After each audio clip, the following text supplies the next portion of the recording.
homem que a expulsou de casa com uma mala e uma humilhação estava agora deitado numa maca, com o coração falhando. Os médicos corriam pelos corredores. Os monitores apitavam sem parar. E a única pessoa que poderia salvá-lo era exatamente aquela que ele havia jogado fora como se fosse lixo. Mas vamos voltar ao começo, porque essa história não começa num hospital. Ela começa numa mansão, numa noite de chuva, com uma porta batendo e uma jovem chorando na calçada, sem ter para onde ir, sem ter nada. Só com o coração partido e uma certeza dentro do peito. Ela ia provar que eles estavam errados. E ela provou. Do jeito mais inesperado que alguém poderia imaginar. Se você gosta de histórias que mostram que a vida sempre faz justiça do seu jeito, deixa o seu like agora e se inscreve no canal. Aqui no Lições da Vida tem uma história nova toda semana esperando por você. Agora vamos continuar. A cidade de Campos Verdes era daquelas cidades do interior que parecem existir fora do tempo. As ruas tinham nome de santos, as casas tinham quintais grandes e todo mundo conhecia todo mundo.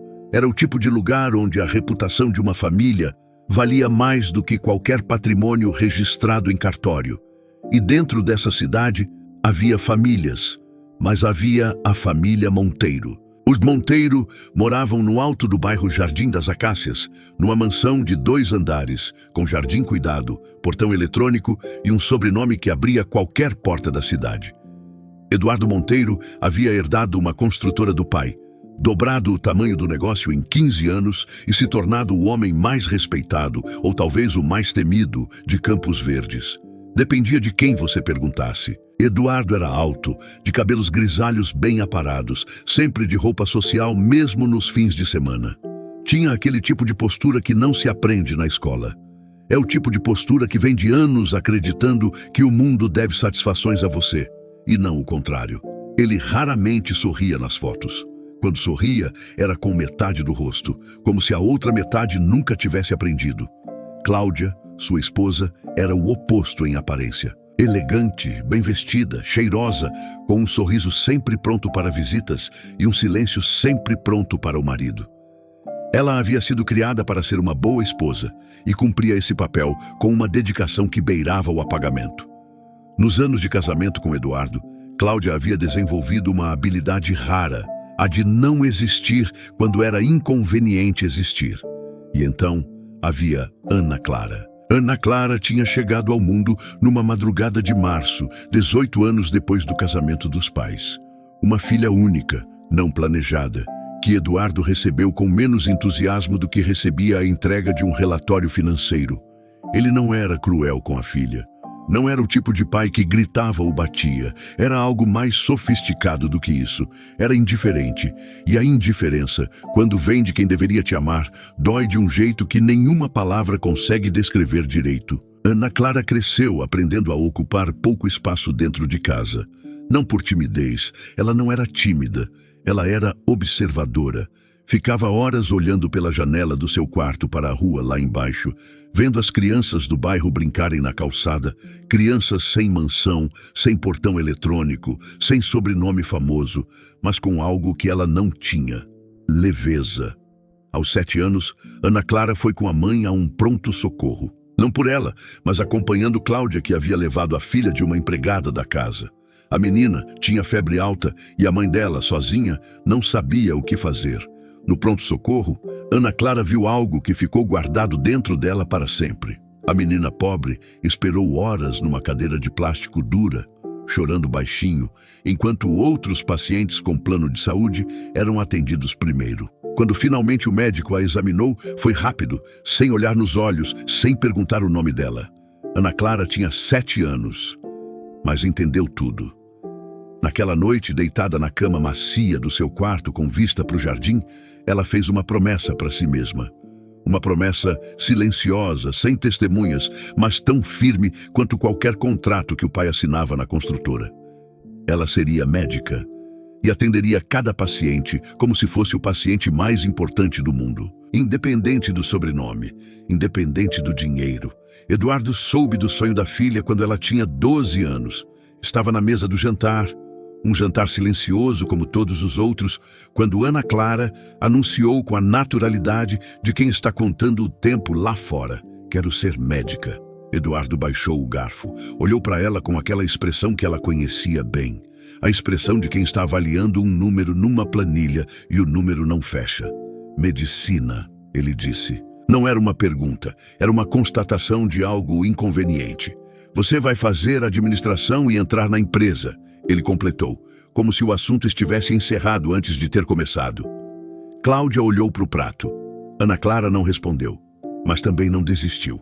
Os anos de escola passaram com Ana Clara sendo a melhor aluna da classe, não para agradar o pai, mas porque o conhecimento era a única coisa dentro da mansão dos Monteiro que não tinha dono. Ninguém podia tirar dela o que ela aprendia.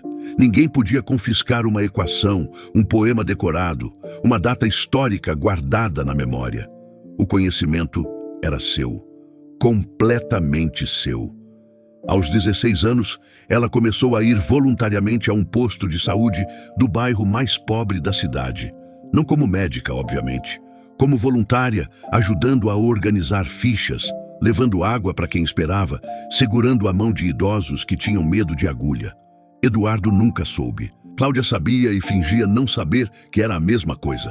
Foi nesse posto de saúde que Ana Clara entendeu que a medicina não era só sobre curar doenças, era sobre enxergar pessoas, era sobre olhar para o outro e dizer sem palavras: "Eu estou aqui, você importa, eu vejo você."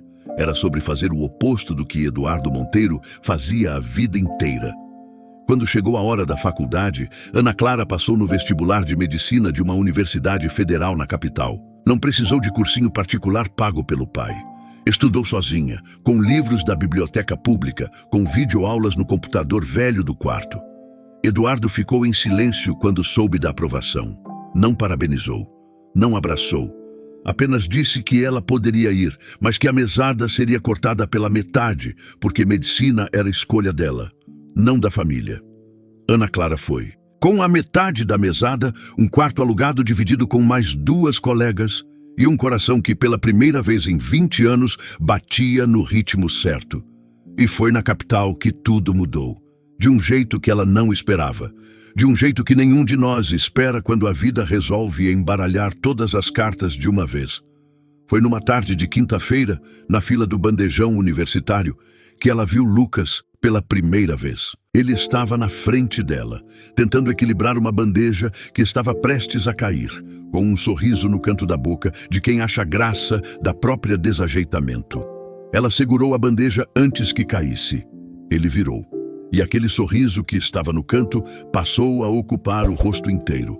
"Obrigado", ele disse. "Você acabou de salvar meu almoço e provavelmente minha dignidade."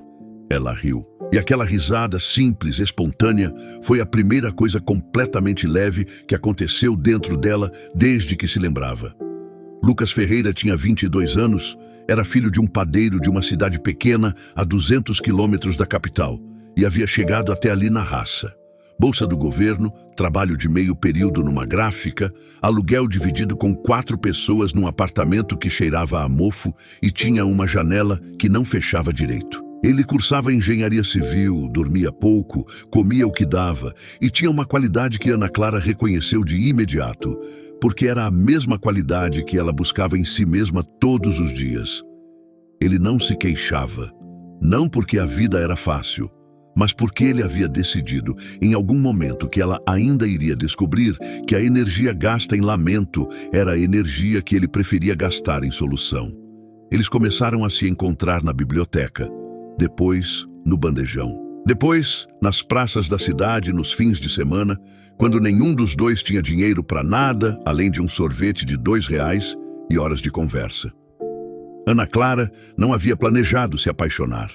Ela tinha um roteiro para a vida e amor não estava nos primeiros capítulos desse roteiro. Mas acontece que o coração não lê roteiro. O coração simplesmente bate. E o dela começou a bater diferente cada vez que Lucas entrava na sala. 6 meses depois do almoço quase derramado, eles já eram inseparáveis. 1 ano depois, moravam juntos. E foi nesse ponto que Ana Clara fez algo que ela sabia que teria consequências. Algo que ela havia adiado, evitado, contornado por meses. Ela ligou para casa e disse que ia levar o namorado para conhecer os pais. O silêncio do outro lado da linha durou 3 segundos. 3 segundos que carregavam 20 anos de conversas não ditas. Tudo bem, disse Cláudia, com uma voz que dizia exatamente o oposto. E assim, numa sexta-feira à noite, Ana Clara e Lucas pegaram o ônibus para Campos Verdes. Lucas estava nervoso. Ela estava quieta. Não de medo, de preparação. Como alguém que sabe que uma tempestade está chegando e só está esperando o momento de ver o raio. A mansão dos Monteiro estava iluminada quando chegaram. O jardim estava perfeito como sempre. O portão eletrônico abriu com aquele som metálico que Ana Clara havia ouvido a vida inteira. Tudo estava igual, mas ela estava diferente. E isso, ela sabia, ia mudar tudo. Eduardo estava na sala de paletó, como se aquilo fosse uma reunião de negócios. Cláudia serviu o café que ninguém pediu. E Lucas, com a educação simples e genuína de quem foi criado com amor mesmo sem dinheiro, estendeu a mão para o Eduardo e disse: "Boa noite, senhor. É uma honra conhecê-lo." Eduardo olhou para a mão, cumprimentou, sentou e começou a fazer perguntas que não eram perguntas, eram auditorias. Onde você mora? Quanto você ganha? Qual é a profissão do seu pai? Sua família tem alguma propriedade? Lucas respondeu tudo com tranquilidade, sem se encolher, sem mentir para impressionar, e foi exatamente essa honestidade que Eduardo usou como arma.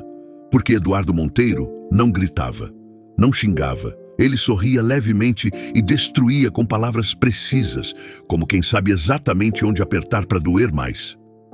"Você é um rapaz esforçado", disse ele para Lucas, com aquele sorriso de metade do rosto. "Mas minha filha tem um futuro, um nome, uma posição. E esse futuro não inclui..." Ele pausou, olhando para cima como se estivesse escolhendo a palavra certa. "Limitações." Ana Clara sentiu o calor subir pelo pescoço. Lucas ficou quieto. "Pai", disse ela. A voz firme, mas baixa. Eduardo se levantou, ajustou o paletó e disse com a mesma naturalidade de quem está encerrando uma reunião: "Você pode terminar o café e ir embora. E você..." Ele olhou para a filha. "Vai pensar melhor sobre o que está fazendo com a sua vida." Lucas se levantou. Olhou para Ana Clara, e ela viu nos olhos dele algo que a partiu e a fortaleceu ao mesmo tempo. Ele não estava com raiva, estava com pena, não de si mesmo, do Eduardo. Eles foram embora sem terminar o café. No ônibus de volta, Ana Clara ficou com a cabeça no ombro de Lucas e os olhos abertos no escuro da janela. Lucas não disse nada por um longo tempo. Depois, passou o braço em volta dela e disse apenas: "Você não precisa escolher entre mim e eles." Ela ficou quieta, mas os dois sabiam que a escolha já tinha sido feita. Só ainda não tinha sido dita em voz alta. Isso viria em breve. Numa noite de chuva, com uma mala, uma porta e palavras que não têm como ser desfeitas. E quando essa noite chegasse, Ana Clara descobriria que algumas portas, quando fecham, estão, na verdade, abrindo outra coisa, algo maior. Algo que o pai jamais poderia imaginar que estava plantando com as próprias mãos. Mas isso é o que vem a seguir. E você vai querer estar aqui para ver. As semanas que se seguiram, aquela noite na mansão, foram as mais pesadas que Ana Clara havia vivido desde que se lembrava. Não porque algo dramático tivesse acontecido de imediato, mas porque o silêncio depois de uma tempestade que ainda não veio é mais sufocante do que a tempestade em si. Eduardo não ligou. Cláudia mandou uma mensagem curta dizendo que o pai estava bem e que seria melhor dar um tempo antes de visitar novamente. Ana Clara leu a mensagem 3 vezes, guardou o celular e foi estudar. Ela sabia o que estava vindo. Conhecia o pai há 22 anos. Sabia como ele operava. Eduardo Monteiro não explodia. Eduardo Monteiro esperava, calculava. E quando atacava, atacava no momento em que você menos esperava e mais precisava de estabilidade. Lucas percebia a tensão nela, mas não pressionava. Era uma das coisas que Ana Clara mais admirava nele. Ele tinha uma paciência que não era fraqueza, era escolha. Ele entendia que algumas dores precisam de silêncio antes de precisar de palavras. E então ele simplesmente estava presente. Fazia café quando ela chegava tarde do hospital-escola. Deixava o abajur aceso quando ela ainda não tinha voltado. Coisas pequenas que, quando você cresce num lugar onde ninguém deixava o abajur aceso por você, se tornam as maiores coisas do mundo. Foi numa sexta-feira de maio que Eduardo Monteiro finalmente ligou. Ana Clara estava entre uma aula e outra quando o celular vibrou. O nome do pai apareceu na tela e ela sentiu aquela contração familiar no estômago. Não era medo, era reconhecimento. O corpo lembrando antes da mente do que esse nome costumava trazer consigo. Ela atendeu. A voz de Eduardo estava calma, controlada. Ele perguntou como ela estava. Ela disse que estava bem. Ele perguntou como iam os estudos. Ela disse que iam bem. E então, sem transição, sem aviso, como quem muda de assunto numa conversa de negócios, ele disse: "Preciso que você venha em casa no próximo final de semana. Só você. Tem uma coisa importante para discutirmos." Ana Clara perguntou o que era. Ele disse que era melhor pessoalmente. Ela disse que viria, mas que Lucas viria junto. Houve uma pausa. Curta, mas carregada. "Está bem", disse Eduardo. E desligou. Lucas não queria ir. Não por covardia. Ele simplesmente não queria ser mais uma vez o motivo de tensão entre Ana Clara e a família dela. Ela precisou convencê-lo de que enfrentar aquilo juntos era a única forma de fazer com que Eduardo entendesse que Lucas não era um capítulo provisório da vida dela. Era o livro inteiro. No sábado, pegaram o ônibus de volta para Campos Verdes. Dessa vez, o silêncio entre eles era diferente. Era o silêncio de duas pessoas que sabem que estão prestes a atravessar algo juntas e estão se preparando em silêncio, cada uma à sua maneira. A mansão estava igual. Jardim perfeito. Portão eletrônico. O cheiro de cera do piso que Ana Clara conhecia desde criança. Cláudia abriu a porta com aquele sorriso de recepção que não chegava aos olhos. Serviu água com gás e biscoitinhos que ninguém ia comer. E então, Eduardo desceu a escada. Ele cumprimentou Lucas com um aceno de cabeça. Sentou na poltrona de sempre, a poltrona grande de couro que ficava de frente para o sofá, como um trono voltado para os réus. E sem rodeios, sem café, sem conversa sobre o tempo, ele foi direto ao ponto. "Eu contratei um investigador particular", ele disse. Ana Clara ficou imóvel. Eduardo continuou. Seu tom era o de quem está apresentando dados de uma auditoria. Lucas Ferreira, filho de padeiro, sem patrimônio, sem perspectiva de herança, sem conexões profissionais relevantes. Renda atual de um trabalho de meio período. Mora em apartamento alugado compartilhado. Nenhuma propriedade registrada no nome ou no nome da família.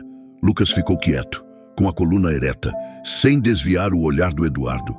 Eduardo virou para a filha e disse com uma precisão cirúrgica que ela jamais esqueceu: "Você é minha filha.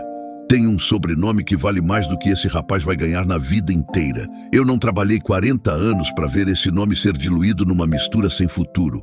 Você vai terminar isso agora. Vai terminar o curso, vai voltar para casa, vai trabalhar na construtora e vai se casar com alguém à altura do que você é." O silêncio que se seguiu foi diferente dos outros silêncios daquela casa. Era um silêncio que estava prestes a ser quebrado de um jeito que não teria conserto. Ana Clara colocou o copo de água na mesa com uma calma que ela não sabia que tinha. Olhou para o pai e disse: "Eu vou me casar com Lucas." Eduardo ergueu uma sobrancelha, como se ela tivesse dito algo absurdo, mas previsível. "Então você vai se casar sem o meu nome, sem o meu dinheiro e sem essa casa." Ana Clara disse: "Tudo bem." E foi esse tudo bem que quebrou o Eduardo, porque ele havia esperado choro, havia esperado súplica, havia esperado que ela cedesse como sempre cedia, como a Cláudia sempre cedia, como todo mundo sempre cedia diante dele. E ela havia dito tudo bem com uma voz tão firme que parecia que ela havia ensaiado aquela resposta por anos, porque de certa forma ela havia ensaiado. Por 22 anos de indiferença, de sobrenome valendo mais do que afeto, de reputação pesando mais do que amor, ela havia ensaiado aquela resposta sem saber que estava ensaiando. Eduardo se levantou, foi até o corredor e quando voltou, trouxe uma mala. A mala bege de rodinhas que ficava no armário do quarto de hóspedes. Ele a colocou no chão na frente dela com um baque seco que ecoou pela sala. "Seus documentos, sua roupa e seus livros estão dentro", ele disse. O resto pertence a essa casa. Ana Clara olhou para a mãe. Cláudia estava sentada no sofá com as mãos no colo e os olhos no chão. Imóvel, como sempre, como uma estátua elegante e inútil diante de tudo que importava. Mãe, disse Ana Clara, só isso, só o nome. Cláudia não levantou os olhos. Ana Clara respirou, pegou a mala, olhou para o pai uma última vez e disse algo que ele jamais esperaria ouvir. Não disse que o odiava, não disse que se arrependia. Disse, eu espero que um dia você entenda o que acabou de fazer. Não por mim, por você mesmo. E foi em direção à porta. Lucas já estava de pé. Ele pegou a mala da mão dela antes que ela precisasse pedir. E juntos saíram pela porta da frente da mansão dos Monteiro. Lá fora, chovia. Não uma garoa fina, uma chuva grossa, daquelas que enchem a calçada de poças em questão de segundos. Ana Clara parou por um momento na frente do portão eletrônico que havia fechado atrás deles. A chuva molhou o cabelo dela em segundos. Lucas ficou do lado dela, segurando a mala, se deixando molhar também, sem pressa, como se ele entendesse que aquele momento precisava de um segundo a mais antes de seguir em frente. Ana Clara não chorou ali na calçada. As lágrimas viriam mais tarde, de madrugada, quando Lucas já estava dormindo e ela ficou olhando para o teto do quarto da pensão onde tinham dormido naquela noite, ouvindo a chuva bater na janela. Ali, no escuro, as lágrimas vieram. Não de fraqueza, de luto. Porque mesmo quando você sabe que está fazendo a coisa certa, ainda dói perder o que poderia ter sido. Ainda dói a mãe que não desceu a escada. Ainda dói o pai que trouxe a mala. Ainda dói a casa que cheirava a cera e que, apesar de tudo, ainda era a casa onde ela havia crescido. Ela chorou até não ter mais lágrima. E então parou e sentiu algo inesperado. Leveza. Como se a chuva que havia caído na calçada da mansão dos Monteiro tivesse lavado algo de dentro dela também. Algo pesado que ela carregava há anos sem perceber que carregava. A esperança de que Eduardo um dia fosse diferente. A espera de um abraço que nunca vinha. O peso de tentar ser suficiente para alguém que havia decidido, antes mesmo de te conhecer, que você nunca seria. Ela largou esse peso na calçada daquela mansão e foi embora mais leve. 3 semanas depois, Ana Clara e Lucas se casaram num cartório no centro da capital. 2 testemunhas, colegas de faculdade dela, um vestido simples que ela havia comprado numa loja de bairro. Um buquê de flores de campo que Lucas havia comprado numa banca de esquina naquela manhã. Ele chegou com o buquê na mão, de terno que ele havia alugado e que estava levemente grande nos ombros e com aquele sorriso de rosto inteiro que ela havia visto pela primeira vez na fila do bandejão. Ela olhou para ele na frente do cartório e pensou, é isso. Não a mansão, não o sobrenome, não o portão eletrônico, é isso aqui. Esse homem de terno alugado com buquê de flores de esquina que chegou cedo porque não queria que ela esperasse. A cerimônia durou 12 minutos. Não tinha música, não tinha fotógrafo profissional, não tinha recepção com buffet. Uma das testemunhas tirou fotos com o celular. Eles assinaram os papéis. O juiz de paz disse as palavras de praxe. E quando ele disse, podem se cumprimentar, Lucas segurou o rosto de Ana Clara com as 2 mãos, olhou para ela por um segundo que pareceu mais longo do que era e disse baixinho, só para ela ouvir. A partir de hoje, a gente constrói a nossa própria família. Uma que não abandona. Ela abraçou ele forte. E dessa vez, as lágrimas que vieram não eram de luto, eram de começo. Do lado de fora do cartório, o sol tinha voltado depois de dias de chuva. A cidade seguia o seu ritmo.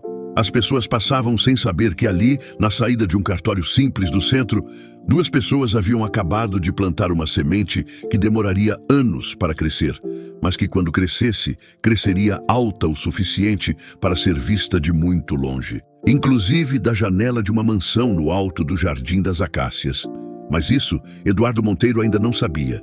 E enquanto não sabia, seguia a vida certo de que havia feito a escolha certa. Certo de que o mundo funcionava como a sua planilha, que sobrenome pesava mais do que amor, que posição valia mais do que caráter, que uma filha poderia ser substituída por uma decisão de negócios.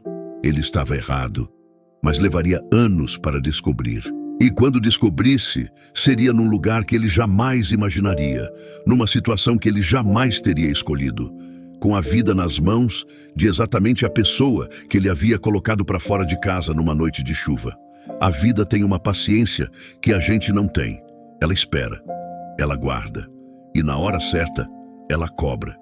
E a hora certa de Eduardo Monteiro estava chegando. Os primeiros anos depois do casamento foram aqueles anos que a gente só consegue entender completamente quando olha para trás. Quando você está dentro deles, tudo parece pesado demais, lento demais, difícil demais. Mas quando o tempo passa e você vira e olha para o caminho percorrido, você percebe que cada pedra no sapato era, na verdade, um degrau. E que você estava subindo a escada mesmo sem saber que havia uma escada. Ana Clara e Lucas moravam num apartamento de 1 quarto no bairro da Consolação. 3º andar sem elevador, janela que dava para um corredor interno do prédio, chuveiro que esquentava, só se você soubesse o ângulo certo do registro. O apartamento era pequeno, do jeito que só quem já morou em apartamento pequeno entende. Onde a cozinha e a sala são a mesma coisa, onde o guarda-roupa não fecha porque tem roupa demais, onde você aprende a conviver com cada barulho do vizinho de cima como se fossem membros invisíveis da família. Mas era deles. O primeiro lugar, completamente deles. Sem sobrenome de ninguém na escritura, sem favor de ninguém nas paredes. Deles. Lucas havia conseguido um emprego fixo numa pequena construtora da cidade, ajudante de engenheiro, salário modesto, mas salário certo. De manhã cedo, ele saía com a marmita que ele mesmo fazia porque era mais barato do que comer fora. Voltava à noite com as mãos calejadas e o mesmo sorriso de sempre, porque Lucas era o tipo de pessoa que o cansaço chegava no corpo, mas não chegava no olhar. Ana Clara, por sua vez, estava dentro da faculdade de medicina como quem está dentro de um rio com correnteza forte. Você não pode parar de nadar. Se parar, a correnteza te leva. Então você nada, todo dia, com os braços cansados, com a cabeça cheia, com o estômago às vezes vazio, porque o dinheiro do mês havia acabado antes do mês. A bolsa universitária cobria metade da mensalidade.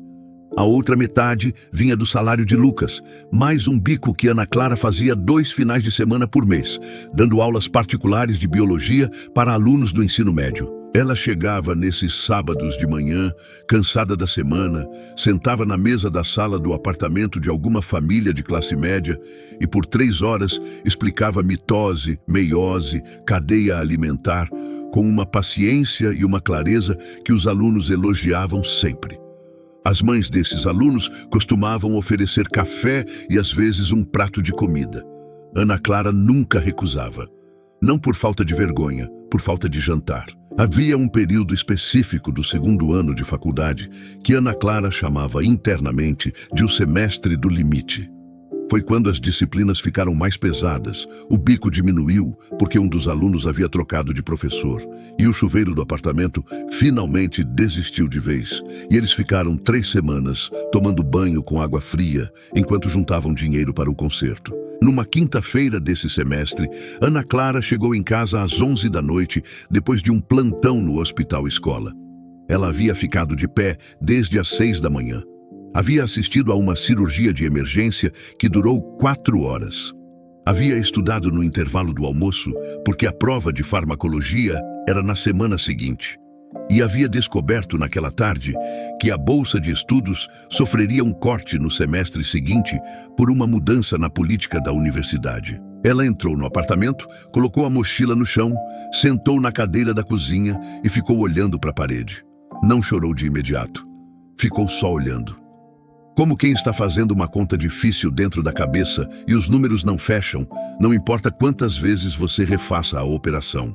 Lucas chegou meia hora depois, do 2º turno que havia pegado naquele mês, para compensar as contas. Entrou, viu a mochila no chão, viu ela na cadeira e, sem perguntar nada, foi até a cozinha, esquentou o que havia sobrado do almoço, colocou na mesa na frente dela, puxou a cadeira e sentou do lado.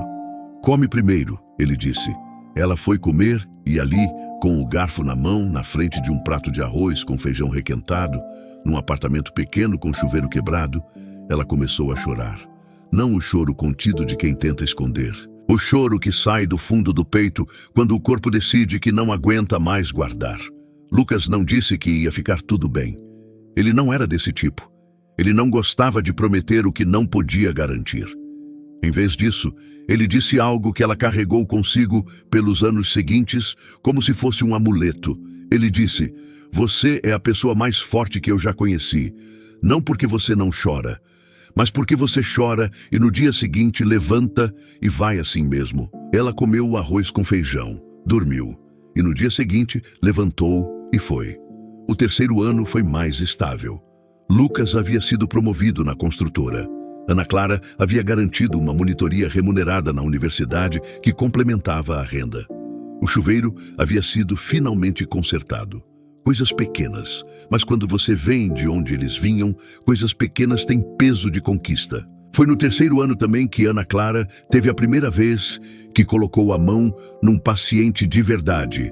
Não num simulador, não num colega de classe, num paciente de verdade, numa enfermaria do hospital escola.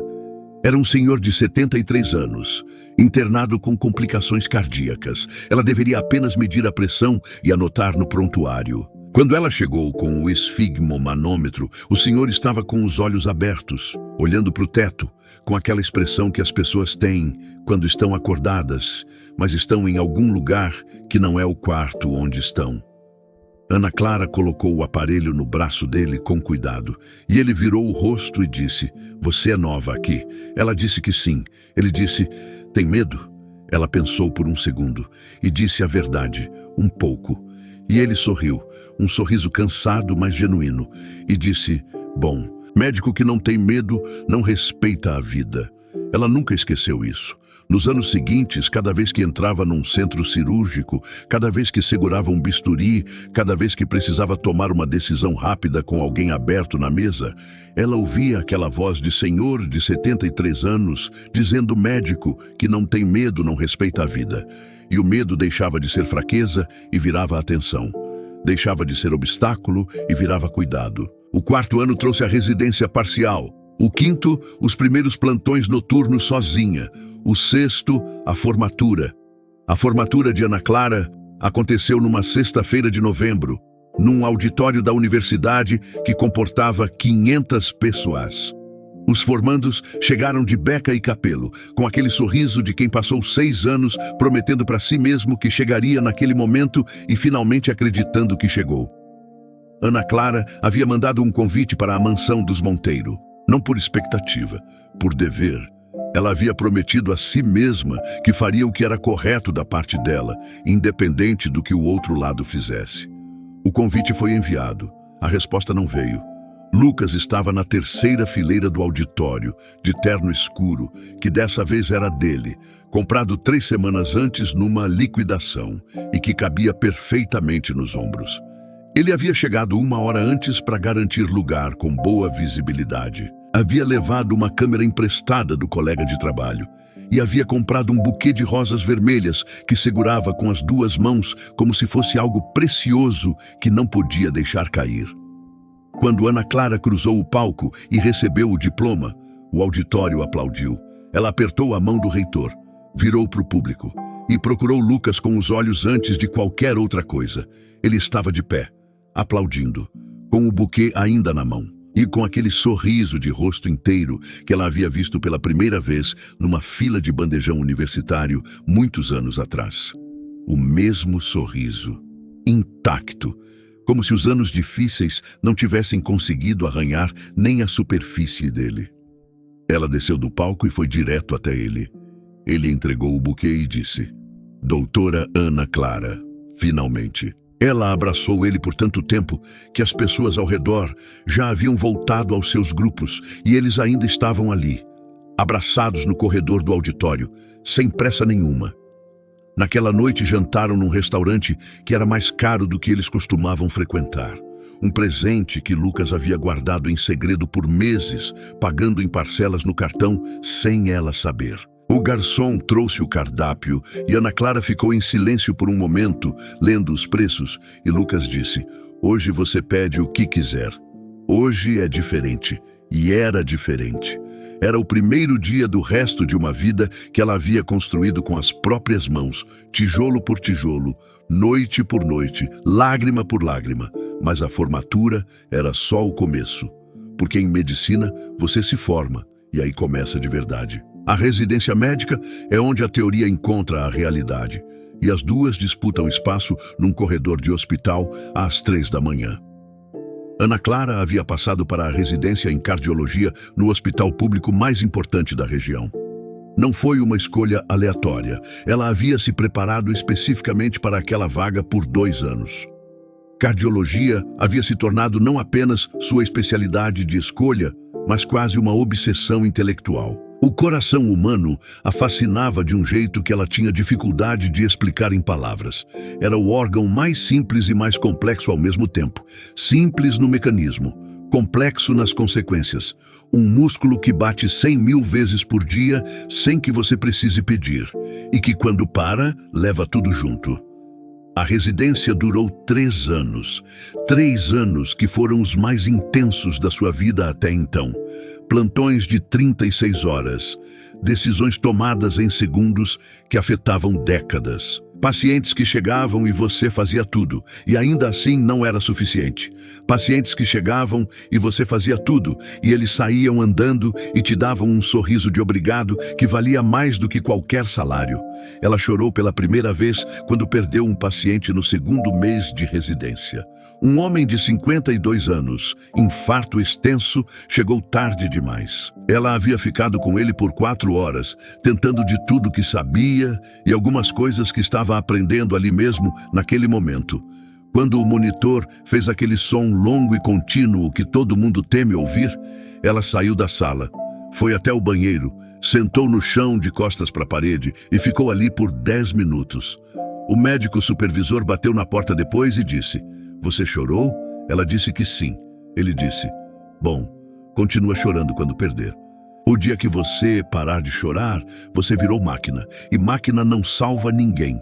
2 vezes em menos de 10 anos, alguém havia dito algo parecido para ela.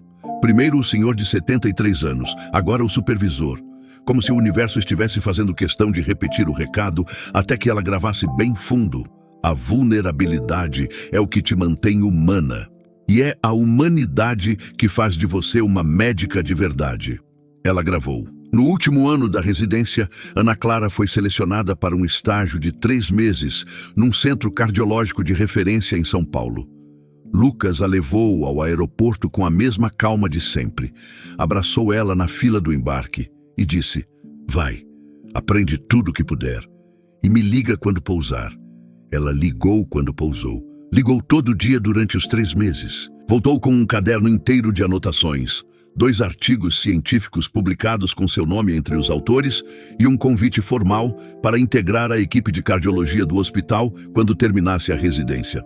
Ela aceitou. Aos 31 anos, Ana Clara Monteiro, a filha expulsa de casa numa noite de chuva, a médica formada com bolsa e bico de professora particular, a mulher que havia chorado no chão de um banheiro de hospital e voltado a trabalhar 10 minutos depois, era cardiologista de pleno direito no hospital público mais importante da região. E nos 3 anos seguintes, por dedicação, por competência e por aquela qualidade rara de conseguir fazer o paciente sentir que ele era a única pessoa no mundo enquanto você estava na sala com ele, ela foi promovida. Primeiro, a médica sênior. Depois, a coordenadora do turno. E então, aos 34 anos, a chefe do departamento de cardiologia. Era respeitada, era querida. Era a médica que os outros médicos chamavam quando a situação ficava difícil, quando o caso não fechava, quando o coração do paciente estava fazendo algo que os livros não haviam previsto. Era a médica que os pacientes pediam pelo nome, que as famílias agradeciam com cartas escritas à mão que ela guardava numa caixinha no armário do consultório. E em nenhum momento durante todos esses anos, em nenhum plantão, em nenhuma cirurgia, em nenhuma decisão, ela havia precisado do sobrenome Monteiro. Havia precisado do portão eletrônico. Havia precisado da mansão, ou do dinheiro, ou das conexões, ou de nada, que Eduardo havia dito que ela precisaria para ter valor no mundo. Ela havia construído valor do zero, com as mãos, com o cérebro, com o coração. com a mesma determinação que começou numa noite de chuva na calçada de uma mansão. Eduardo Monteiro, enquanto isso, havia seguido a vida na construtora. Havia tentado uma segunda vez impor a Cláudia a ideia de adotar um sobrinho distante para colocar na empresa. Mas Cláudia, numa das raras vezes em que ela encontrou voz dentro daquele casamento, havia dito não. Havia contratado um gerente. Havia expandido os negócios para uma cidade vizinha. Tudo funcionando dentro da planilha. Mas Eduardo tinha 68 anos. E 68 anos de vida intensa, de pressão alta não tratada direito, de alimentação que priorizava o gosto sobre a saúde, de estresse cotidiano e de uma teimosia que o impedia de ir ao médico com a frequência que deveria, haviam cobrado um preço silencioso dentro do peito dele. Um preço que ainda não havia vencido, mas estava prestes a vencer. Numa terça-feira comum, sem aviso, sem hora marcada, sem dar a Eduardo Monteiro a cortesia de se preparar para o que vinha, o coração dele decidiu que havia chegado a hora de apresentar a conta. E a conta viria com o rosto da filha que ele havia colocado para fora de casa. Mas como tudo que realmente importa nessa história, isso ainda estava para acontecer. E quando acontecesse, não seria simples, não seria rápido, e não seria o tipo de coisa que alguém esquece, nem quem vive, nem quem salva. A terça-feira em que tudo mudou, começou como todas as outras terças-feiras do departamento de cardiologia. Ana Clara chegou ao hospital às 7 da manhã, como sempre. Tomou o café que a enfermeira Rosângela deixava separado para ela toda manhã numa xícara azul que havia virado tradição não combinada entre as duas. Pegou os prontuários do dia, fez a visita matinal nos leitos. Conversou com os residentes sobre os casos da noite anterior. E às 9 horas estava no consultório atendendo a primeira consulta do dia. Era uma manhã comum, com a cadência previsível de um dia que você conhece de cor porque faz ele há anos. Não havia nada naquele ar, naquele corredor, naquele café da xícara azul que dissesse que aquele dia seria diferente. Que aquele dia seria o dia em que duas histórias que haviam se separado numa noite de chuva 12 anos antes voltariam a se encontrar do jeito mais improvável e mais inevitável que a vida poderia ter desenhado. A manhã passou sem imprevistos. O almoço foi rápido, como sempre, um sanduíche comido na mesa do consultório enquanto ela revisava exames de um paciente internado. À tarde, 2 consultas, uma reunião de departamento onde discutiram a implementação de um novo protocolo de atendimento para infarto agudo, e uma ligação de Lucas que ela atendeu no corredor com o jaleco ainda vestido, de pé, encostada na parede, falando baixinho sobre jantar e sobre uma torneira que havia começado a pingar no banheiro de casa. Era uma vida normal. A vida que ela havia construído com tanto esforço que às vezes parava e ficava olhando para ela com a estranheza de quem ainda não acredita completamente que aquilo é dela. Às 17h40, quando Ana Clara estava terminando de assinar os últimos documentos do dia antes de ir embora, o corredor do departamento mudou de ritmo. Quem trabalha em hospital aprende a ler o ritmo dos corredores. Há um ritmo de dia normal, um ritmo de plantão cheio, um ritmo de emergência contida e um ritmo de emergência crítica. Esse último é inconfundível. Os passos ficam mais rápidos, mas mais coordenados. As vozes ficam mais baixas, mas mais precisas. Os equipamentos se movem com aquela urgência específica de quem sabe que cada segundo conta e não pode ser desperdiçado em pânico. Ana Clara ouviu esse ritmo antes de ver qualquer coisa. Levantou da cadeira. Saiu do consultório. No corredor, a enfermeira Rosângela vinha na sua direção com o rosto de quem precisa dizer algo importante e rápido. Doutora Ana, infarto agudo chegando pela emergência. Homem, 68 anos, supra de ST extenso, pressão caindo. O doutor Henrique está de licença. A doutora Patrícia está no centro cirúrgico, com o transplante que entrou de urgência hoje à tarde. A senhora é o único especialista disponível agora. Ana Clara já estava caminhando enquanto ouvia. Esse também era um reflexo treinado. O corpo vai enquanto a cabeça ainda está processando.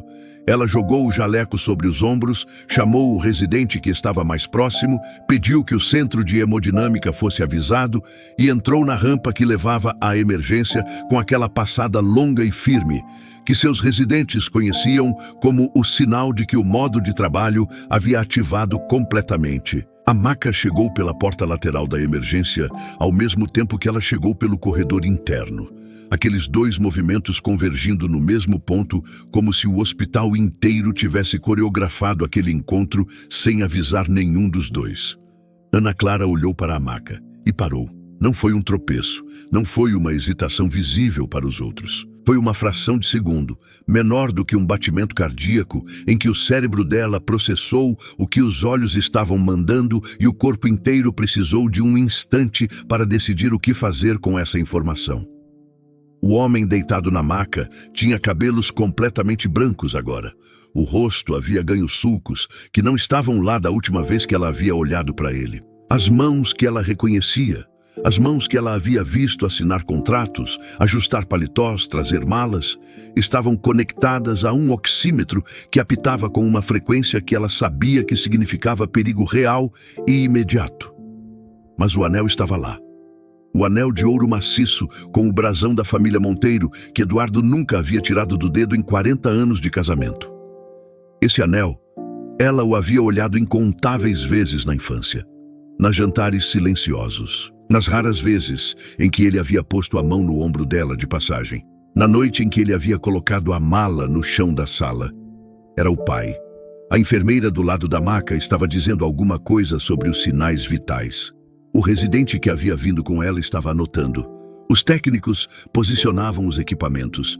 Tudo continuava se movendo ao redor dela com aquela cadência de emergência crítica que não esperava por ninguém.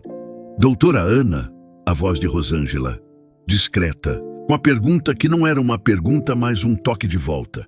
Ana Clara respirou. Uma respiração que ela havia aprendido no 2º ano de residência, num dia em que chegaram 3 emergências simultâneas e o supervisor havia dito: quando tudo estiver caindo, respira primeiro, porque você não pode ajudar ninguém se você também estiver caindo. Ela respirou. E disse com uma voz absolutamente firme: prepara o cateterismo. Chama a equipe de hemodinâmica.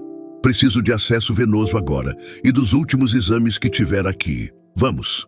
E foi. O que aconteceu nas horas seguintes foi o que Ana Clara sabia fazer melhor do que qualquer coisa no mundo.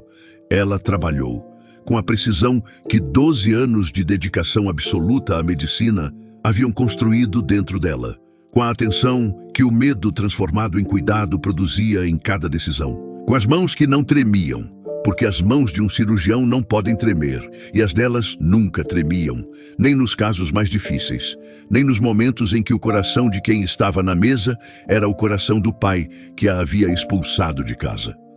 O cateterismo revelou uma obstrução grave em 3 artérias. Era um dos casos mais sérios que ela havia visto naquele mês. O tipo de caso que, se o paciente tivesse chegado 40 minutos mais tarde, não haveria muito a fazer além de garantir conforto. Mas ele havia chegado a tempo. Barely, como os americanos dizem, por pouco, pela margem mais fina possível. E ela estava lá. Fica até o final, porque o que acontece a partir daqui vai te mostrar algo sobre a natureza humana que poucos filmes, poucos livros, poucas histórias conseguem mostrar. E se você ainda não é inscrito no canal, se inscreve agora, porque você definitivamente não vai querer perder o que vem a seguir. A cirurgia durou 4 horas e 20 minutos. Ana Clara ficou de pé durante todo esse tempo, com os olhos no campo cirúrgico, as mãos trabalhando com aquela economia de movimentos que é a marca de quem já fez isso tantas vezes que o corpo sabe o que fazer antes da mente formular o comando. O residente ao lado dela acompanhava em silêncio, aprendendo como ela havia aprendido um dia, que no centro cirúrgico as palavras são poucas e cada uma tem um peso específico. Em nenhum momento durante essas 4 horas e 20 minutos, Ana Clara pensou na mala. Não pensou na chuva, não pensou na sala da mansão, não pensou nos 12 anos de ausência, não porque esses pensamentos não existissem dentro dela, mas porque havia algo dentro de Ana Clara que era maior do que a dor pessoal e maior do que a memória da rejeição. Era o compromisso que ela havia feito consigo mesma aos 7 anos, num pronto-socorro, vendo uma menina pobre esperar horas numa cadeira de plástico. Ela salvaria vidas, todas as vidas que chegassem até ela, não escolheria quais mereciam. Quando o monitor finalmente estabilizou, quando o ritmo cardíaco voltou para aquele padrão regular, que é o som mais bonito que existe dentro de um centro cirúrgico, ela ouviu o anestesista dizer, estável. E ficou parada por um segundo, com as mãos ainda enluvadas, olhando para o campo cirúrgico, sentindo aquela combinação específica de exaustão e alívio que só quem já esteve ali entende. Tirou as luvas, tirou a máscara, saiu do centro cirúrgico. No corredor do lado de fora, Cláudia estava sentada numa cadeira de espera, com as mãos entrelacadas no colo e os olhos vermelhos e fundos de quem havia chorado muito e havia ficado sem lágrima, e estava agora naquele estado seco e atônito que vem depois que o choro acaba, mas o medo não. Ela levantou quando viu Ana Clara sair. As duas ficaram se olhando por um momento que não tinha duração mensurável. 12 anos de silêncio, ocupando o corredor entre elas como uma presença física. Cláudia disse o nome da filha. Só isso, só Ana. E naquele uma sílaba havia mais coisa do que em qualquer conversa que as duas haviam tido nos últimos 12 anos, que não havia sido nenhuma. Ana Clara disse, a cirurgia foi bem sucedida, ele está estável, vai precisar de UTI por pelo menos 48 horas e de acompanhamento cardiológico rigoroso por tempo indeterminado. Mas o pior passou. Cláudia colocou a mão na boca. Os olhos encheram de novo com o que ela havia achado que havia acabado. E disse, você o salvou. Ana Clara disse, fiz o meu trabalho. Cláudia deu um passo à frente. Hesitou. E então disse com uma voz que saía como se tivesse sido guardada em algum lugar muito apertado por muito tempo. Eu sinto muito, Ana. Eu sinto muito por tudo. Ana Clara ficou em silêncio. Não recuou. Não avançou. Ficou onde estava, no corredor do hospital, com o jaleco branco e as marcas do gorro cirúrgico no cabelo, e ouviu aquela frase que havia esperado ouvir por 12 anos. E descobriu que ouvir não era o que ela havia imaginado que seria. Havia imaginado que seria um alívio imediato, uma cura instantânea, como quando você tira um cisco do olho e de repente tudo fica nítido. Mas não foi assim. Foi mais lento do que isso, mais complexo, como quando uma fratura começa a cicatrizar. Você não sente o momento exato em que o osso começa a se unir. Você só percebe, semanas depois, que dói menos do que doía antes. Ela disse, eu sei que você sente. E deixou aquilo no ar sem completar, porque havia coisas que precisavam de tempo. E tempo era a única coisa que nenhum dos dois podia comprar, negociar ou construir com as próprias mãos. A UTI chamou num intercomunicador do corredor. Ana Clara pediu licença e foi atender. Cláudia ficou no corredor sozinha, com as mãos juntas e os olhos cheios, olhando as costas da filha se afastando pelo corredor branco do hospital. Com o jaleco branco, com a passada firme, com a postura de quem sabe exatamente onde está e para onde vai. E pela primeira vez em muitos anos, Cláudia sentiu algo que não era vergonha. Era orgulho. Um orgulho que doía porque chegava tarde. Mas chegava. Dentro da UTI, numa cama com monitores e soros e toda aquela parafernália de fios e bips, que é a linguagem da medicina intensiva, Eduardo Monteiro começava a sair da anestesia. Ele piscou. O teto branco, o barulho dos monitores, o frio específico da UTI, a desorientação que a anestesia deixa, aquela sensação de que você estava em algum lugar e de repente está em outro, e o tempo no meio sumiu. Ele tentou mover a mão direita. Os dedos responderam devagar. Virou a cabeça com esforço. Havia uma médica na sala, de jaleco branco com um prontuário na mão, de costas para ele, conversando baixinho com uma enfermeira. Eduardo ficou olhando para aquela figura por alguns segundos, com os olhos ainda turvos da anestesia.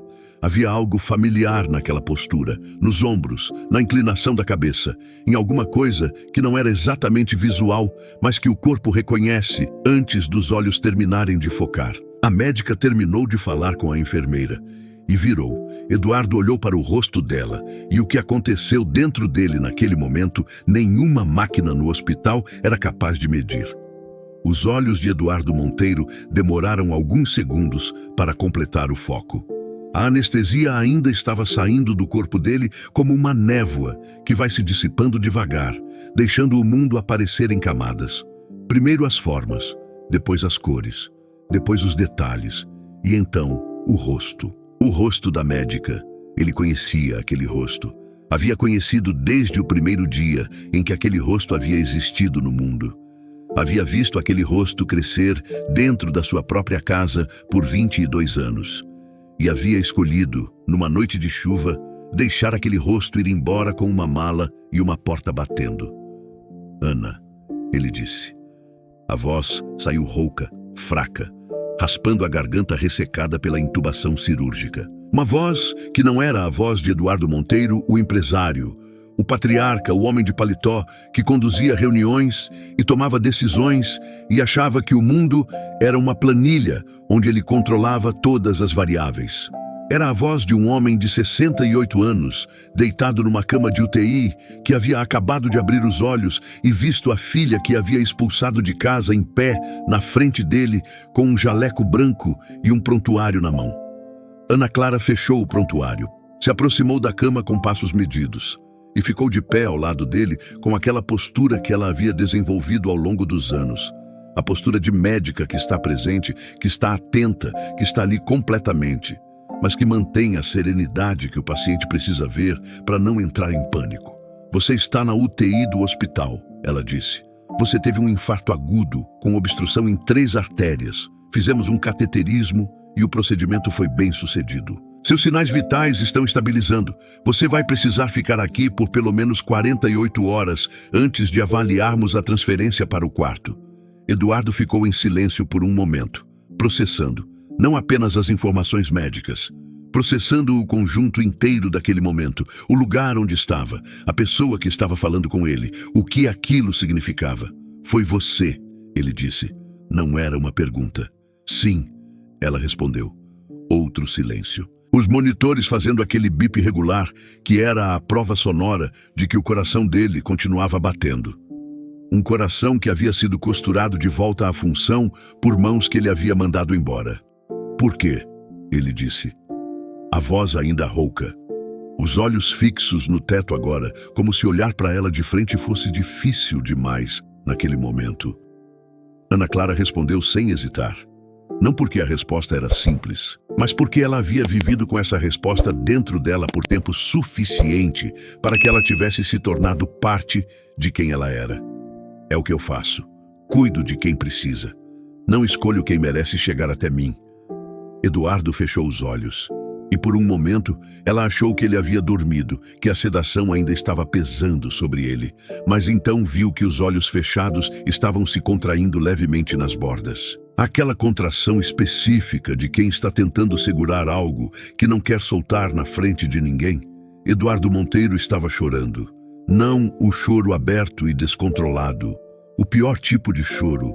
O choro de homem que passou a vida inteira achando que chorar era fraqueza e que agora, numa cama de UTI deitado, conectado a fios e monitores, com o coração literalmente reconstruído pelas mãos da filha, não tinha mais como sustentar a armadura. A armadura havia cedido. E o que estava embaixo dela era só um homem velho que havia errado de um jeito que não tinha conserto fácil e que estava descobrindo isso tarde demais para ignorar.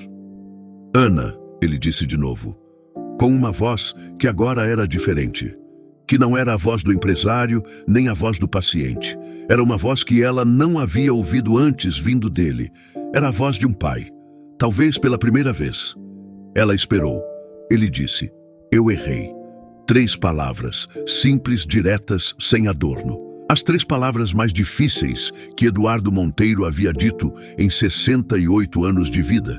Porque eram as 3 palavras que a estrutura inteira da sua personalidade havia sido construída para nunca precisar dizer. Eduardo Monteiro não errava. Eduardo Monteiro decidia, e as decisões dele eram certas, porque ele as havia tomado. Mas deitado ali, com o peito aberto e costurado de volta pela filha que havia jogado fora, Não havia mais como sustentar aquela ficção. Ele errou. E sabia disso. Ana Clara ficou em silêncio por um longo momento. Ouviu aquelas 3 palavras ecoarem no quarto da UTI, com todos os monitores e todos os fios e todo aquele aparato de tecnologia médica ao redor. E sentiu uma coisa que ela não havia previsto sentir. Não raiva, não satisfação, não aquele alívio que a gente imagina que vai sentir quando o outro finalmente admite o que fez. Sentiu pena, uma pena genuína e sem amargura. A pena de ver um ser humano chegar ao fim de um caminho longo e descobrir que havia construído o caminho errado, que havia sacrificado o que realmente importava em nome do que achava que importava, e que agora estava velho e fraco e precisando de ajuda justamente de quem havia descartado. A vida é muito mais precisa do que a gente imagina, ela pensou, e muito mais impiedosa, não porque é cruel, mas porque é justa. E a justiça nem sempre chega do jeito que a gente quer ou na hora que a gente preferia. Ela colocou a mão sobre a mão dele por um segundo. Só um segundo. Leve, profissional, mas presente. Descansa agora, ela disse. Você passou por um procedimento sério. Seu corpo precisa de repouso. A gente vai ter tempo para conversar quando você estiver mais forte. Ele assentiu levemente. Os olhos fechados de novo. Desta vez, pelo cansaço de verdade. Ela saiu do quarto da UTI com passos medidos, fechou a porta com cuidado e ficou parada no corredor por um momento, com as costas levemente apoiadas na parede, olhando para o teto branco do hospital. Não havia vitória naquele momento. Não havia aquela satisfação de karma que a gente imagina que vai sentir quando a vida cobra de quem nos machucou. Havia algo mais sutil e mais profundo do que isso. Havia a sensação de que um ciclo havia chegado ao seu ponto de inflexão, que 2 histórias que se separaram violentamente num passado que ela ainda carregava, haviam se encontrado de novo num ponto que nenhuma das 2 havia escolhido. E que o que acontecesse a partir dali dependia de escolhas que ainda não tinham sido feitas. Havia muito a resolver. Havia 12 anos de silêncio entre ela e a mãe. Havia a questão do pai, do que seria possível reconstruir e do que estava simplesmente perdido para sempre. Havia conversas difíceis e perguntas sem resposta fácil, e a realidade de que o arrependimento, por mais genuíno que seja, não desfaz o que foi feito. Não traz de volta a noite na chuva. Não traz de volta os anos sem uma ligação. Não traz de volta a mãe que não desceu a escada. Mas havia também outra coisa, a possibilidade. Pequena, frágil, incerta como toda possibilidade genuína de que algo diferente poderia começar. Não a família que deveria ter sido, não a infância que ela não teve, mas algo real e possível dentro do que ainda restava de tempo. Ana Clara tirou o celular do bolso do jaleco. Discou o número de Lucas. Ele atendeu no segundo toque, como sempre. Ela disse, "Oi?" Ele disse, "Oi? Está tudo bem?" Ela ficou em silêncio por 2 segundos e disse, "Meu pai estava entre os pacientes hoje. Infarto. Eu operei." A pausa do outro lado durou exatamente o tempo que Lucas precisava para entender tudo o que estava contido nessa frase. Não apenas a informação clínica, tudo o que estava embaixo dela. Ele disse, "E você está bem?" Ela pensou antes de responder. Não o tipo de pensamento rápido de quem já tem a resposta pronta, o tipo de pensamento honesto de quem está verificando dentro de si mesma o que realmente está lá. "Estou", ela disse. "Estou bem. É muita coisa para processar, mas estou bem." Ele disse, "Venho te buscar." Ela disse, "Não precisa, eu pego o metrô." Ele disse, "Eu sei que não precisa, mas eu quero. Te vejo em 40 minutos na entrada principal." Ela deixou o celular abaixar e ficou sorrindo sozinha no corredor branco do hospital. Com o jaleco, com o cabelo ainda marcado pelo gorro cirúrgico, sozinha num corredor de UTI depois de um dos dias mais pesados da sua vida, mas sorrindo, porque Lucas havia dito "eu quero" e não "eu preciso." E essa diferença, depois de 12 anos juntos, ainda era a coisa mais bonita que ela conhecia. Ela foi até o vestiário, trocou o jaleco pelo casaco, pegou a bolsa. Passou pelo corredor principal do hospital, cumprimentou a equipe do turno da noite que estava chegando, assinou os últimos documentos da transferência de plantão e saiu pela entrada principal do hospital, no exato momento em que o carro de Lucas dobrava a esquina. Ele parou em frente a ela, desceu do carro e, sem dizer nada, só de olhar para ela, ele abriu os braços. Ela entrou nesse abraço como quem entra em casa depois de uma viagem muito longa, com o peso do dia todo se dissolvendo aos poucos, com a tensão saindo dos ombros, com aquela sensação de que o lugar mais seguro do mundo não era uma mansão com portão eletrônico. Era aqui. Era esse abraço de homem de terno alugado que havia se tornado o homem da vida dela e que nunca, em todos os anos que haviam passado juntos, havia feito ela sentir que ela precisava ser outra coisa do que ela era. Eles ficaram ali por um tempo que nenhum dos dois contou. Depois, no carro, a caminho de casa, a cidade passando pelas janelas com aquela luz amarela de noite de cidade grande, Lucas disse: "E agora?" Ana Clara olhou pela janela por um momento e disse: "Agora a gente vê, um dia de cada vez, sem pressa, sem expectativa do que não pode ser, mas também sem fechar a porta antes de saber o que é possível." Lucas assentiu, pegou a mão dela sobre o câmbio e seguiu dirigindo. Naquela noite, Eduardo Monteiro dormiu numa UTI, com os monitores fazendo o som regular do coração que continuava batendo. Cláudia dormiu numa cadeira de espera do hospital, recusando ir para casa, insistindo em ficar perto. E Ana Clara dormiu no seu apartamento, com o braço de Lucas ao redor dela, com o sono profundo de quem trabalhou muito e fez o que era certo mesmo quando o certo era difícil. Nos meses que se seguiram, Eduardo saiu da UTI. Foi para o quarto, recebeu alta, iniciou o acompanhamento cardiológico que, por indicação do hospital, ficou sob responsabilidade de Ana Clara. Eles se encontravam uma vez por mês no consultório. As primeiras consultas eram formais, clínicas, com a distância profissional que os dois precisavam para conseguir ocupar o mesmo espaço sem que o passado tomasse conta do presente inteiro. Com o tempo, as consultas foram ganhando outros minutos. Primeiro 5, depois 10. Depois chegou uma tarde em que Eduardo ficou sentado na cadeira depois do fim da consulta e disse, olhando para o chão: "Você tem um lugar bonito aqui. Seu consultório. Tem fotos dos pacientes na parede. Você faz isso?" Ela disse que sim, que cada paciente que escrevia uma carta ou trazia uma foto, ela guardava. Ele olhou para as fotos por um momento. Todas aquelas faces, todas aquelas histórias que ela havia tocado, e disse baixinho: "Você virou quem queria ser." Ela disse: "Virei." Ele não disse mais nada, mas quando se levantou para ir embora, na porta do consultório, ele parou e disse sem virar: "Obrigado pelo que você fez. Não era obrigação sua." Ela disse: "Não era mesmo. Mas eu escolhi fazer." Ele saiu, e ela ficou olhando para a porta fechada com a mesma expressão de quem está vendo alguma coisa crescer devagar. Não sabe ainda o que vai ser, mas sabe que está crescendo. A reconciliação não foi um momento. Não foi uma cena dramática com abraços e perdões declarados e música de fundo. Foi uma série de momentos pequenos ao longo de muito tempo. Um almoço que aconteceu quase por acidente, quando a consulta coincidiu com a hora do almoço e alguém sugeriu e ninguém recusou. Uma ligação de Cláudia num domingo perguntando uma receita de bolo que havia sido da avó de Ana Clara e que ninguém mais tinha. A primeira vez que Eduardo ligou fora do horário da consulta para contar que havia passado um exame bem e que queria que ela soubesse. Foram essas coisas. Pequenas, inconsistentes, imperfeitas, reais. Porque a vida real não tem cenas finais limpas, onde tudo se resolve de uma vez.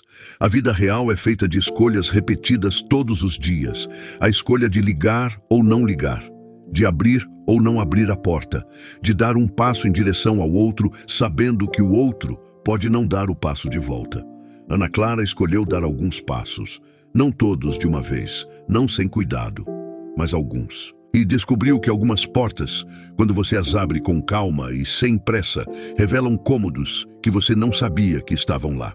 Lucas conheceu Eduardo numa tarde de sábado, numa visita que havia sido combinada com 2 semanas de antecedência e que todos os envolvidos haviam fingido ser mais casual do que era. Eduardo estendeu a mão para Lucas com mais firmeza do que da primeira vez e disse: "Ouvi dizer que você se tornou engenheiro-chefe." Lucas disse que sim. Eduardo disse: bom trabalho. Não havia elogio maior no vocabulário de Eduardo Monteiro do que bom trabalho. Lucas sabia disso porque Ana Clara havia contado. E então ele aceitou aquelas duas palavras pelo que eram. A versão do Eduardo Monteiro de um pedido de desculpas pelo que havia dito anos atrás sobre limitações. Era pouco? Era suficiente? Não completamente, mas era real. E o real imperfeito vale mais do que o perfeito que não existe. Ana Clara olhava para essas cenas com os olhos de quem aprendeu uma coisa que a medicina havia ensinado sem querer: que curar não significa apagar.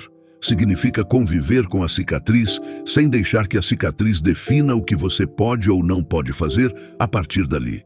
Significa que o tecido pode ser diferente do que era antes, mas pode ser forte, pode ser funcional, pode surpreender. O coração humano é assim. Ana Clara sabia mais do que ninguém. Ela havia operado corações que tinham razão de parar. Havia visto corações que tinham todas as condições ideais e pararam assim mesmo. E havia visto corações que não tinham nenhuma razão para continuar batendo e continuaram, por pura teimosia orgânica. Por alguma coisa que a ciência mede, mas não explica completamente. O coração bate porque bate. E as razões pelo quais ele bate são mais complexas do que qualquer equação, incluindo o dela, que havia sido partido numa noite de chuva e havia continuado batendo. Que havia batido durante 6 anos de faculdade e 3 de residência, e todos aqueles plantões e todas aquelas madrugadas e todos aqueles momentos em que seria mais fácil desistir do que continuar. Que havia batido ao lado do coração de Lucas por mais de uma década sem parar uma vez. Que havia batido firme e constante enquanto as mãos que ele habitava operavam o coração do homem que havia tentado um dia decidir o valor desse coração. E que seguia batendo. Agora, nessa tarde de sábado, nessa sala, com Lucas do lado e Eduardo na poltrona e Cláudia servindo café que desta vez as pessoas bebiam de verdade. O mesmo café, a mesma sala, pessoas diferentes, ou talvez as mesmas pessoas, em versões que precisaram de muito tempo e de muito custo para se tornar o que deveriam sempre ter sido. Há uma coisa que Ana Clara nunca disse para o pai. Que ela nunca disse para ninguém, na verdade. Só para Lucas, uma noite, muito tempo depois, quando eles estavam deitados no escuro e ela havia ficado acordada pensando. Ela disse: "Você sabe o que é estranho? Que se ele não tivesse me expulsado de casa, eu talvez não tivesse me tornado quem eu me tornei. Talvez tivesse entrado na construtora. Talvez tivesse me casado com quem ele escolheu. Talvez tivesse vivido a vida que ele planejou para mim." Lucas ficou em silêncio por um momento e disse: "E você ficaria bem nessa vida?" Ela disse: "Não, ficaria confortável." "Que é diferente." Lucas disse: "Então talvez a porta batendo foi a melhor coisa que aconteceu para você." Ela ficou pensando nisso por um longo tempo no escuro e disse: "Talvez, mas eu preferia que tivesse chegado de outra forma." Lucas disse: "Eu também, mas a gente não escolhe como as lições chegam, só escolhe o que faz com elas." Ela fechou os olhos e dormiu com aquilo. O que você faz com as lições que chegam? Ana Clara havia feito medicina, havia feito um casamento, havia feito uma carreira, havia feito a escolha de operar o pai sem hesitar, havia feito a escolha de abrir uma porta de volta aos poucos, sem pressa, sem expectativa inflada, sem a ingenuidade de achar que o passado some quando o presente muda. E havia feito, no total de tudo isso, uma vida. Não a vida planejada por Eduardo Monteiro. Não a vida de sobrenome e portão eletrônico e casamento por conveniência. A vida dela, construída do zero, tijolo por tijolo, com mãos que tremiam às vezes, mas não paravam. Com um coração que foi partido, mas não parou de bater. Com um homem de terno alugado que havia comprado buquê de esquina e que todos esses anos depois ainda deixava o abajur aceso quando ela ainda não havia chegado em casa. E se você chegou até aqui nessa história, se ficou até esse momento, eu quero te perguntar uma coisa. Você acredita que a vida realmente cobra o que foi plantado? Você já viveu alguma situação em que o karma chegou de um jeito que você não esperava? Ou talvez você já foi o Eduardo dessa história em algum momento e descobriu tarde demais o que estava perdendo? Conta aqui nos comentários. Escreve o que você sentiu assistindo essa história. Cada comentário que você deixa aqui embaixo me diz que essa história tocou você de verdade. E é isso que me dá a força de continuar trazendo essas histórias toda semana aqui no canal. Se esse vídeo te emocionou, compartilha com alguém que precisa ouvir que vale a pena continuar, mesmo quando a porta bate na sua cara. Porque às vezes, a porta que bate é o começo da sua história mais importante. Muito obrigado por estar aqui. Um abraço enorme e até a próxima lição da vida.